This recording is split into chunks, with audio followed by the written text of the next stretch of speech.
Super Bagyong Pepito, napanatili ang lakas, Signal number 5 nakataas sa silangang Polillo at Calaguas.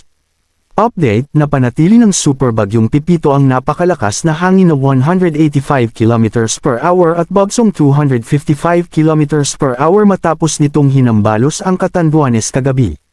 Signal number 5, silangang Polillo Islands, Patnanungan, Humalig, Calaguas Island. Signal number 4, Siruma, Camarines Sur, rest of Camarines Norte, rest of Polillo Islands, central and southern portion of Aurora, eastern Nueva Ecija, southeastern Nueva Vizcaya, Nagtipunan, Quirino. Signal number 3, northern portion of Camarines Sur, western Catanduanes, eastern Quezon Province, eastern Laguna, eastern and central Rizal, rest of Aurora, eastern and central #Bulacan, northeastern Pampanga, rest of Nueva Ecija, Tarlac, northern Zambales, rest of Nueva Vizcaya, the rest of Quirino, southern Isabela, the central and southern Ilocos Sur, Lonayon, Pangasinan, Benguet, Ifugao, western Mountain Province and southern Abra.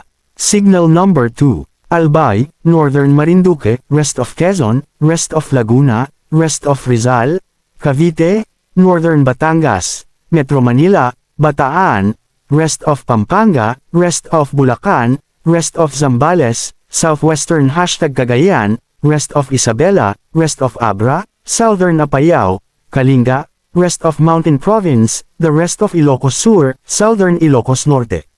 Signal number 1, northern Masbate, Incaltico at Berias, rest of Marinduque, northern Oriental Mindoro, northern Romblon, northern Occidental Mindoro, Lubang Island, rest of Batangas, rest of Cagayan, rest of Apayao and rest of Ilocos Norte. Tatama na si Pepito mamaya sa Aurora at tatawirin ang buong Central Northern Luzon mamayang hapon hanggang gabi. Maghanda po tayo.